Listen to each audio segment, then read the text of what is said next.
Once again today to actually do another stream of Banana Fish.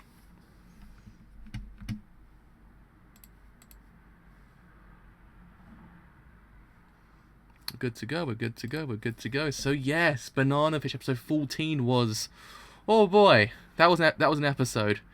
The ending, I was like, wow, woo, that cliffhanger. I was like, you might want to stop there, fams. You might want to stop there a bit because it's a bit too much for me there, fams. You can't just go dead to my boy AG. You can't be doing that, okay? Ash is completely A-okay. You can't be doing that, alright? You've had way too many things going on in this show to actually kind of make us feel as if we're kind of just gonna cry every single week. But now we've got this as well. I'm like, please, just cut me some slack, man. My emotions can't take this every single week. I mean, you told yourself, okay, this might in theory be one of those, I don't know, Calm Before the Storms kind of episodes, but nope. Nope, it just doesn't stop. It keeps going, it keeps going, it keeps going. And you're like, oh boy, save me. So yes, they actually have returned to actually cover episode 15 of Banana Fish and actually see what happens at the end of that cliffhanger and see whether or not AG is completely A-okay because my boy, I do not want anything bad to happen to my boy, okay? Or my boys for that matter. Alright? I want him to live happily, okay? I want him to live happily. That's all I want in life. Right, so it's put on Twitter actually gone live. So on Twitter we go. Gone live for episode 15 of Banana Fish. I actually can't spell fish. Holy crap. It's wrong with my ability to actually spell today. I couldn't spell fish. I actually missed out the I. What was wrong with me? Yep, so we're going all right there, and we've gone all right absolutely there as well. Right, we're good to go. We're good to go. We are good to go. So let's actually put on Amazon Prime in full screen. Actually get a show on the road. So in 3, 2, 1. Let's actually start this thing absolutely now.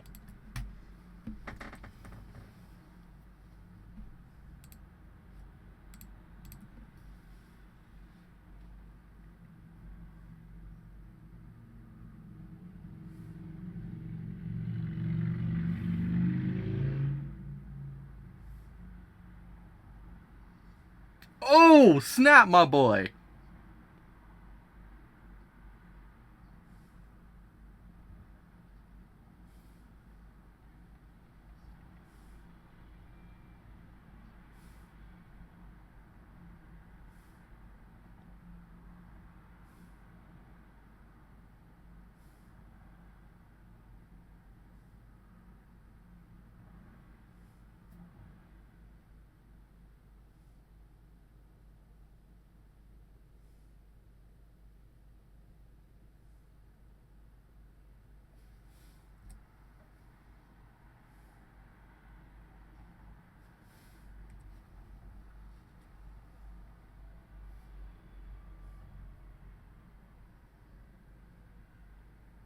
I mean, you actually can in theory see the influence that Ash actually had on AG in that one scene. I mean, that element of surprise, I was like, Jesus Christ. That was pretty good. That was pretty good, actually. I actually did quite like that. I thought it was actually really well done because one of those things that it kind of proves to you how much of an influence that Ash actually had on AG. It's not as if he's just there for the sake of being there. No, he's actually kind of influenced him so goddamn much in his decisions and how he does things. I really did like that scene. That scene was really well done. It's a very, very just kind of subtle thing to do. It makes me wonder whether or not actually can in theory would you have been able to do that without Ash's kind of influence beforehand.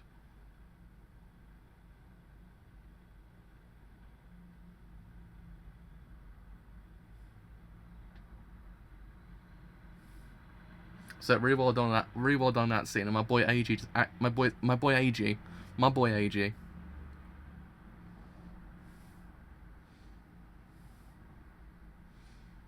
I mean, is it just me, or these openings and endings got more depressing as well? I just realised that as well, because the ending's just like, oh man, my heart, and the opening's just like, oh man, my heart.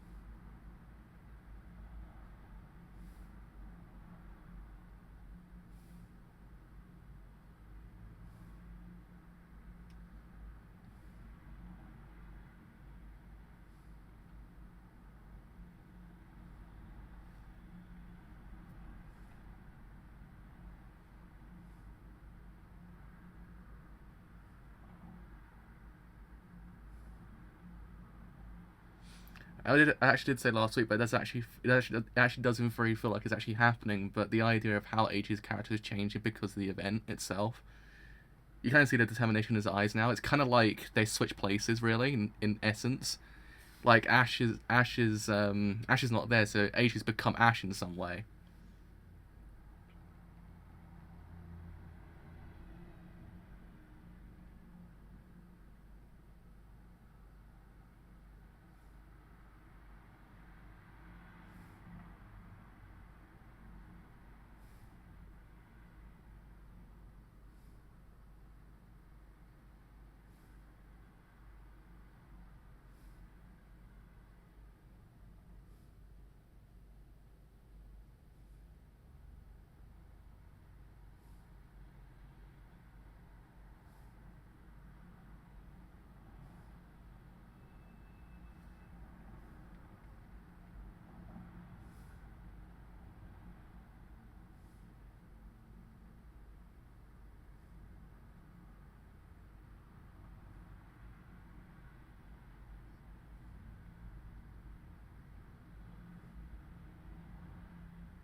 But yeah, you actually kind of really see it. The fact that they've actually just sort of placed it in a way. It's actually kind of interesting how they've done that.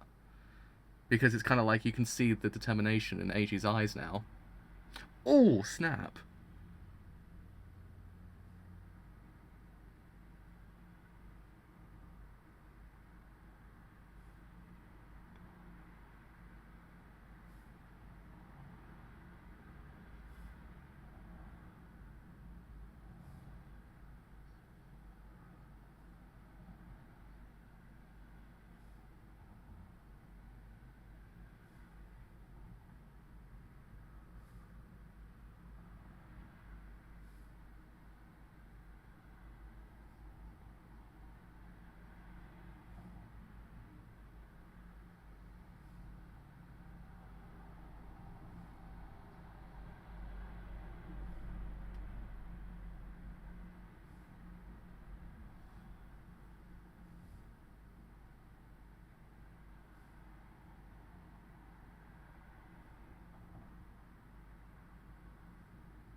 I mean, at least he's actually kind of figured it out, actually.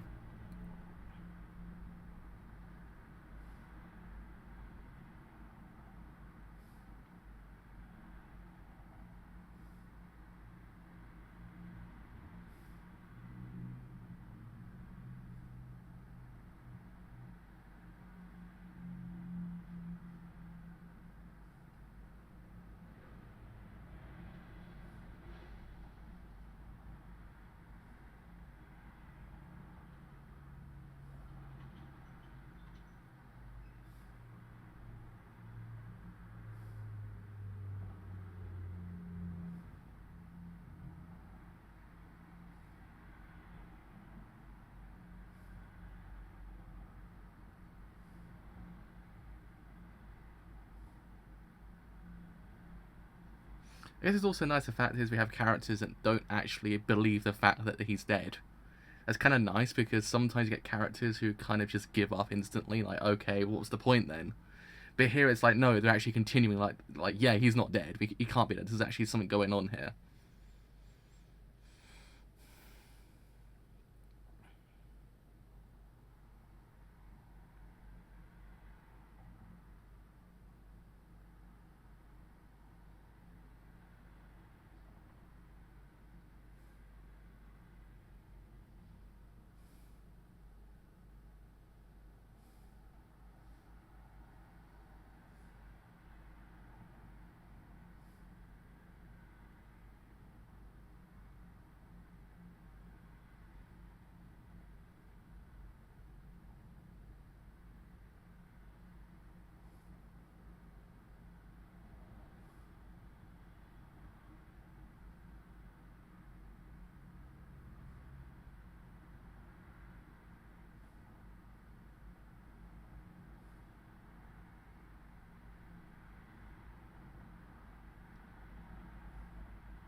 Damn.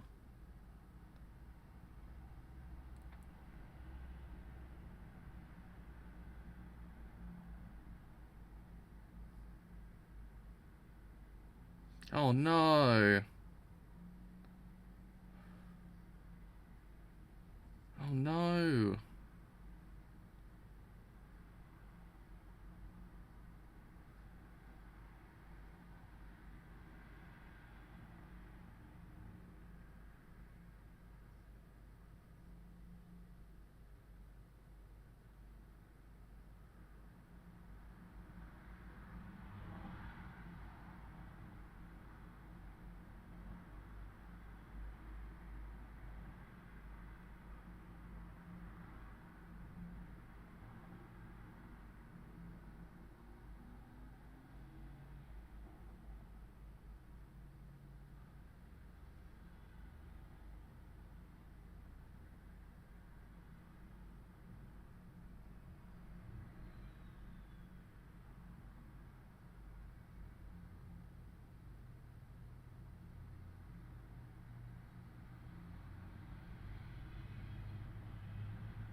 Christ, this is terrifying. Like, this is really terrifying.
Yeah, this is taking a turn I didn't expect, really, actually, for the second cour. This is taking a really kind of different turn.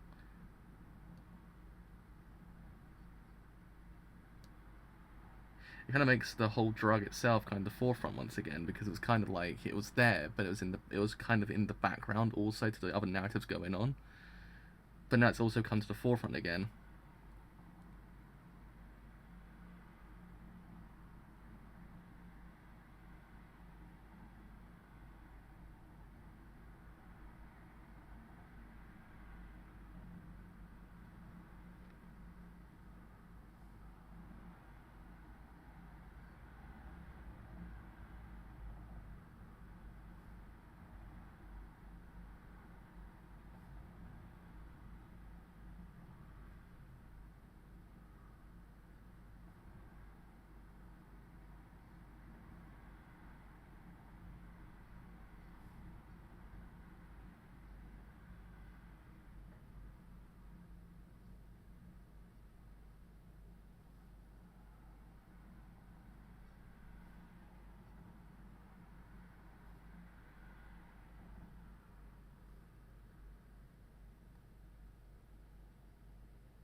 Oh no, this is actually hurt my heart now.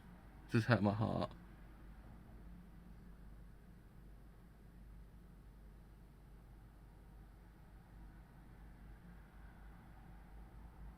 My poor boy. My poor boy.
I guess what's actually quite interesting about this arc so far also is the fact that characters who've actually always been there have actually now overtake the narrative and actually kind of and actually become part of the whole entire thing to actually go and save them. I actually quite like that about it as well. It's the fact that we have characters who have been there but actually goes to the forefront.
I like the whole Chekhov gun though. Like, you won't escape from here for like 3,000 years. It's like, well, you're throwing a massive Chekhov gun there.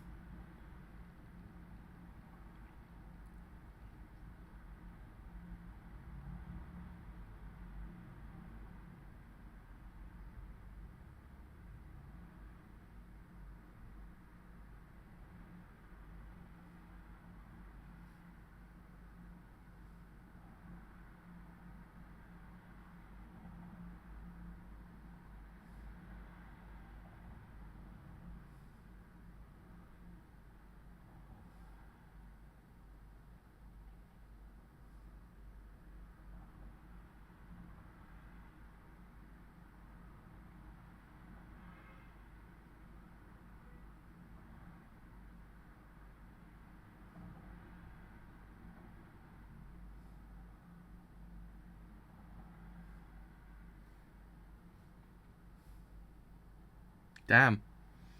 That was quite the ending. That was quite the ending. Wow, that actually was an episode, actually, wasn't it?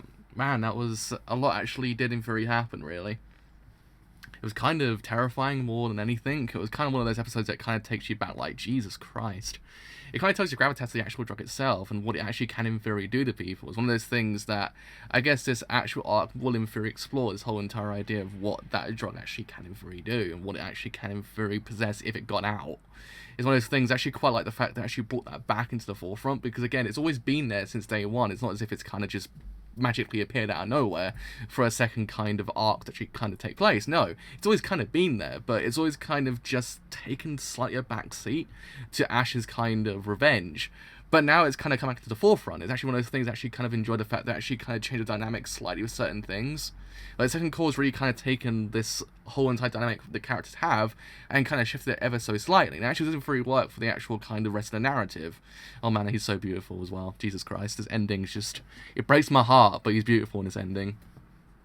But yeah, I mean, it's just one of those things. It was neat that actually kind of just changed everything ever so slightly. Not change it for the worse, but actually change it for the better. It's one of those things that this whole entire arc will kind of be the kind of litmus test for Eiji's character, I think, as well. It's one of those things I actually kind of like the fact this arc will just test Eiji to his fullest.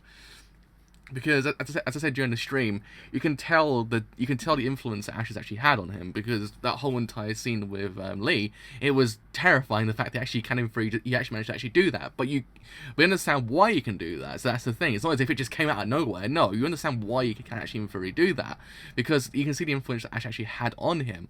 And then as time went on, as the scene went on, when he was actually talking to Lee as well, those whole entire scenes, it just kind of proved to you like, look, he's changed. This character's changed. Everyone kind of writes him off as kind of just being there, but no, that's the kind of beauty of this whole entire show. It's the fact that he's kind of in the background developed his point of being this character that you don't actually know who he is anymore. He's actually completely changed, even for the better in retrospect when you think about it. Actually kind of defending for himself now, and I actually really do like that about him. It's the fact that he's actually in the background kind of developed to the point that actually in theory he's completely changed. I think it's actually a nice thing they actually did with his character, and that whole entire scene of him actually defending himself actually kind of proved that he's actually this character now that actually can fend for himself. He's basically become Ash in a way, and I actually quite like that about it, because they changed the dynamic ever so slightly, because Ash isn't there now, so what can Eiji do? You think to yourself, is Eiji capable of doing all these things? Can he in theory take down the enemies that actually kind of get in his way? You don't know, but in theory now, you kind of do get this idea that he can in theory actually kind of fend for himself. Actually, it's kind of neat to see. This whole entire episode actually kind of neat to see him just change, and this whole entire change happen in front of our eyes. Actually, it's kind of nice. It's actually become... He's become pseudo John Rambo. He's become pseudo John Rambo, and I actually quite like it. I think it'd be nice to see what actually else he can do, because he actually might be a good strategist as well now at this point. We just don't know. It's one of those things that he can actually in theory use a lot of what Ash taught him to his actual advantage at this point, and that actually has Sing on his side as well. It actually can in theory be kind of neat to actually see what Sing actually do as well, because we don't know what he actually can in theory possess at this very one point. But it actually might be in theory neat to see what that dynamic actually can in theory do, and actually what does in theory happen to Lee as well, because Lee's kind of the character, as I said every single week, I've said actually every single week at this point, it's the fact that he's shrouded in mystery, so he actually don't really know what his actual true alliances are. So this actual arc might in theory kind of tell us what he actually can in theory do. So yeah, mainly the major thing is that AG's become the character that probably many people actually wanted since the beginning, really, when you think about it, because I believed in him since day one. It actually doesn't really pay off when you think about it, because you actually have seen that change, but it's not been an overt kind of change. It's been kind of a covert kind of change. It's like actually just kind of it's happened, but not in the forefront of the narrative. It's actually just kind of been there. The AG didn't really notice it until just right this very 1 second. It's actually kind of neat to see that. So we'll see what happens with him later on. As I said beforehand, I want to see what is I actually can't speak now. Jeez, what is art can actually do for him to actually kind of allow us to see a different side of him as well, because you know the determination in his eyes is there, so you know he's basically become what Ash was originally. So one of those things that actually might really be neat to see what determination actually doesn't really lead him to, and whether or not actually can really get single on his side, actually kind of then take down the enemies that kind of get in his way as well. We'll see, but actually it will be neat to see him change, I think. So yeah, the other major thing is the fact, as I said beforehand, is the drug. Drug is actually kind of the major thing that I do take away from this episode as well, that is absolutely freaking terrifying, because it's just one of those things that whole entire lab was just one of those things that you kind of, you get in more of a horror kind of film or TV show or anime, really, when you think about it, because it kind of possesses that whole entire aura about it. That aura of, oh freaking hell, what the hell has he got himself into? That kind of feeling. That idea of, look, dude, you have to escape this very 1 second. You just have to get out of there because it doesn't look good. And it was kind of really well kind of structured, the whole entire lab, when you think about it, because the green was still there. Green was very much prominent colour in the whole entire thing, the idea of new life and stuff like that. But it was kind of subverted this whole entire thing that was really going on in that lab. And yeah, I mean, the effects of what it can do to people, it makes you wonder what can it do on a mass production. It makes you wonder what would happen if, say, this got out to the actual world itself. What you can actually do to people, what people would actually use. That's the kind of the major thing it doesn't very kind of possess. It's that whole entire idea of the fear of the unknown, the idea of what it can in theory do to people if you actually kind of think about it for 1 second, because it, by the looks of things, it can do a load of things to people, and it just seems absolutely freaking terrifying.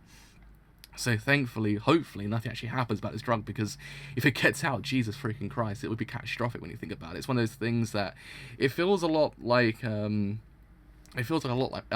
Ultra, but on like a 10 times scale when you think about it. Like, it's one of those things that it makes you wonder what would happen, and it's absolutely terrifying, the prospect. So it's one of those things that's actually kind of neat. They're actually exploring that whole entire idea of, like, they're saying, look, this is what it can really do. It's making you go, yeah, this has to be stopped. It's not as if it's just, oh, it's a drug that actually can in theory maybe elicit certain things into a person. No, it's something that actually can in theory change a person completely, and it's absolutely freaking terrifying. I actually like the fact they're actually really kind of up in the ante when it comes to this drug, because it's one of those things that it's become the part of the narrative again. And I actually really like how they actually kind of brought it back. It's actually become a vital part of the whole entire thing. It's actually one of those small things that you want to be stopped. So that, in theory, actually doesn't very kind of add so much more urgency to the actual narrative itself. But yeah, I mean, Ash's character was really freaking well done in this episode as well, because he's one of those characters that actually can in theory utilize what he actually does in theory have to his advantage.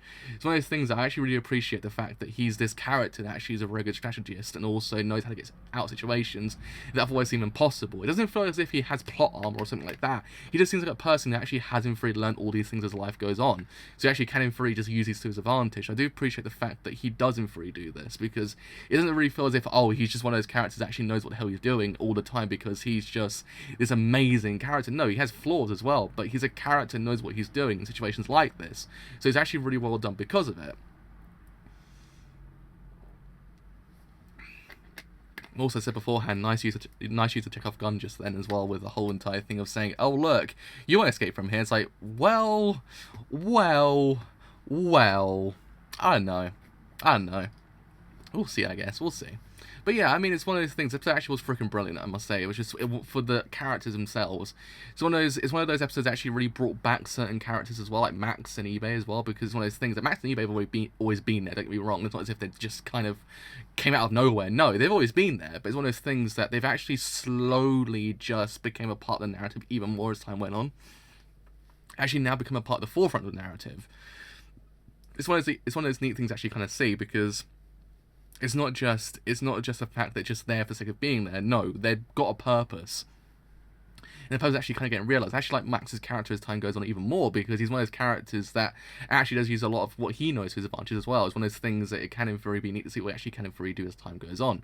So yeah, I mean, I kind of thought to myself, what would happen to Ash if if the whole entire thing wasn't stopped? Because it's one of those things, it changes, like he said, like, look, when you wake up, it won't be Ash anymore. It's one of those things you kind of wonder what in theory that actually can in theory do, because they probably might in theory change into a person that actually does become more obedient to Dino. It's one of those things, it's terrifying, the prospect of what these things actually can in theory do.